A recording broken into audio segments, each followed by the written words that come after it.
China #1, you #2, China #1, as they like to say in PlayerUnknown's Battlegrounds game. Welcome back, guys, and to EVE Online, guys, welcome. To anyone who's not familiar with EVE, it's where we fly around in spaceships, do a bit of station trading, enjoy looking at the graphics, shoot people, try not to lose too much ISK by dying all the time, see the sights, do a bit of moon mining, enjoy the kill marks on our ship, so yeah, sexy bomber, as well as enjoy the skins on our ships too. I came on to wish you guys Happy New Year. I've not been about of recent. The reason being is I've spent most of this year, or last year now, doing the MySQL bot website, my new company and systems. You can see on the train on the top here, it's a bot that is pulling the information and latest price of Bitcoin and Bitcash from the crypto exchange currency. And underneath the second train is another bot that is checking all the systems and functions and saying that they're all running optimally at 100%.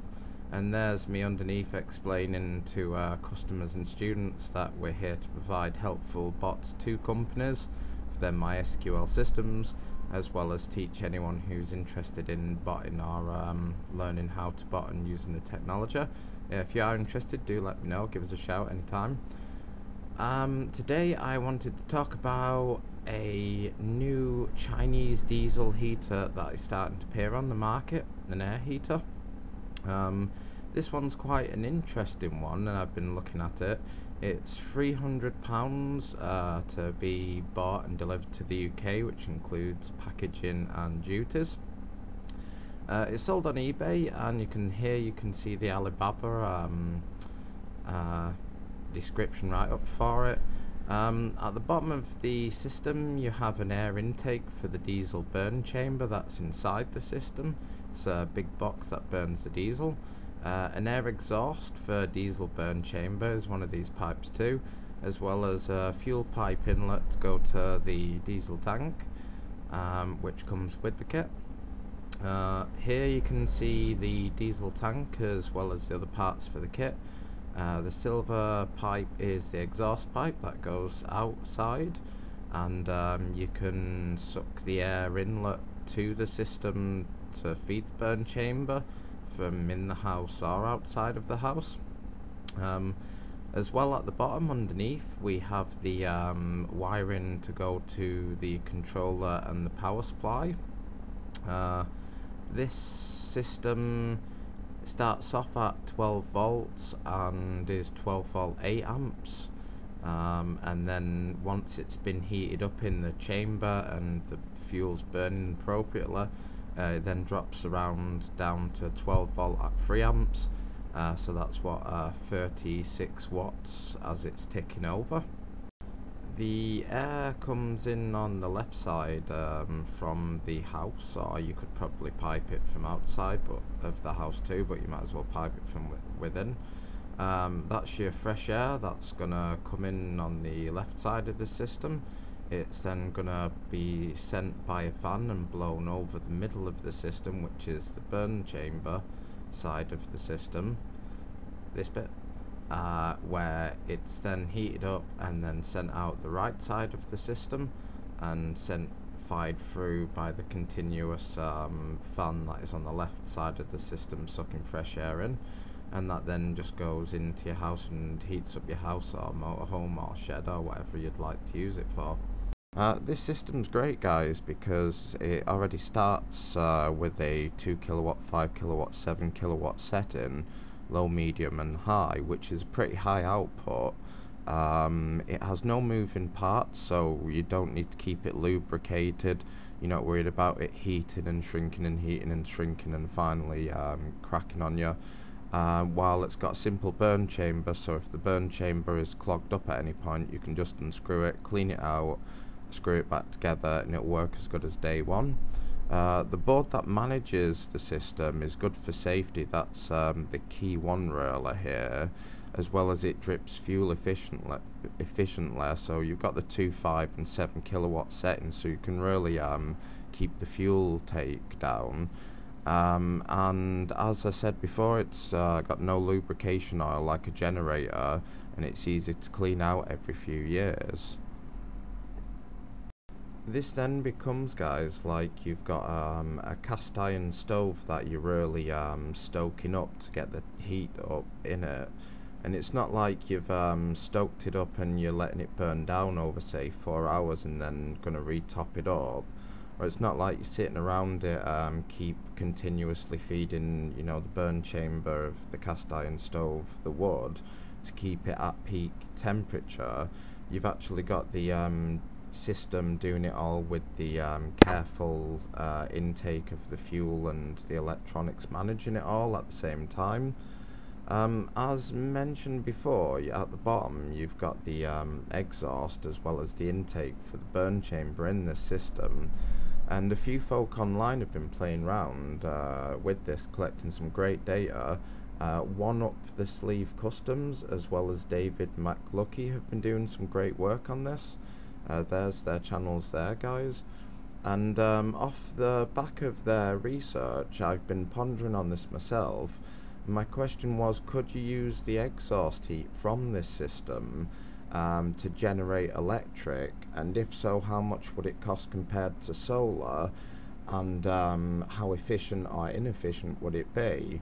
So this is what I came up with. The exhaust heat comes out of there and into here.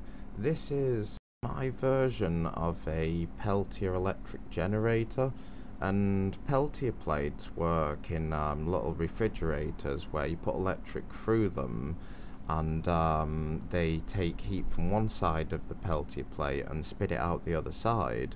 Where this works, where if you put heat through one side of the plate and take it out the other side, you will produce electric as well. And there's no moving parts to them, and it's around a lot of heat, so that really gels well nicely with the diesel air heater, as that has no moving parts either.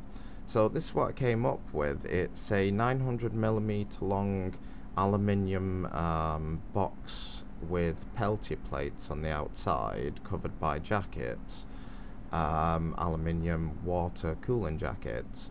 There's 22 TEG Peltier plates per side. A TEG system seems better than a TEC TEC system, so TEGs are better than TECs with these Peltier plates. There's 4 sides to give it 88 Peltier plates in total. Each one's around £2.50, £2 mark, to give a rough cost of about £220. You can see how the aluminium core is receiving the exhaust heat. The Peltier plates are then firmly glued onto the side of the box, the aluminium box, where the jackets are then put over the Peltier plates for extra cooling, and water will be pumped through the jackets to cool it as much as possible. This aluminium box is only about 20 quid, and then it needs about 20 quid's worth of melted cast aluminium poured down it with the 1-inch diameter tube left down the center to allow the exhausts through, and hopefully the heat would radiate straight down there, though I'm not sure if the heat would roughly stay on the part where the exhausts going in, or if it would indeed radiate down there. That's one of the key questions. And as you can see here, the more temperature difference from the hot side of the Peltier plate compared to the cold side produces more electricity, where I'd then feed the hot water through a pump into this PC radiator that you get on a normal PC. So here's the costs I've kind of cobbled together, guys, to give an idea of what this system would roughly cost if you were to make it. The aluminium box, outer shape box that would hold the Peltier plates to it, is about £20. The Peltier plates themselves are about 220 quid in total. The aluminium to go in the center of the box is another 20 quid. Each aluminium jacket would take a bar of aluminium to cast, so 4 of those is about £100. It's about 60 quid for the conductive thermal adhesives to glue the Peltier plates to the aluminium box, and then the water jackets over the top of those then to glue them onto the other side. About 10 quid for a 15 watt water pump to pump the water through the entire system to keep it cooled through the radiators. Water piping's probably going to be about 30 quid, though this one I've linked has got a maximum temperature of 60 degrees Celsius, so I'm not sure if I would go with that stuff, probably for a higher temperature maybe.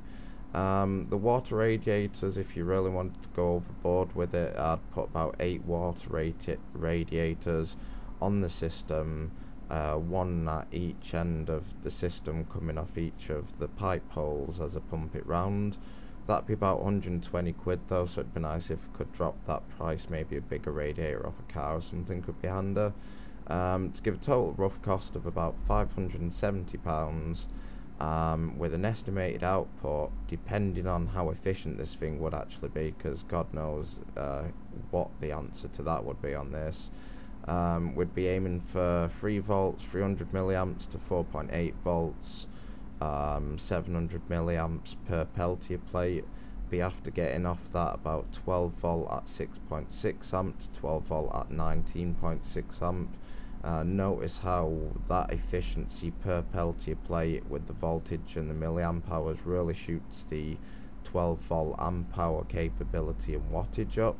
And that gives me a rough idea of saying this would produce about 80 watts, which would be like your usual solar panel, say 100 watt solar panel, up to 235 watts, which should make it more interesting and more appealing to actually make. But that is one big gap between the two, and that is going to be hard to compete with solar. But for its size and that it's no moving parts and that it would produce electric, it is still tempting. So please do let me know what you think, guys. Give me a thumbs up, thumbs down if you like the idea or not. And any feedback is always welcome. I'm trying to wrap it up as fast as possible because I know I've been gabbing on for a good 10 minutes. Thank you for stopping in. Happy New Year once again. Hope everyone's projects are doing really well, and I'll catch you up soon. Stay safe.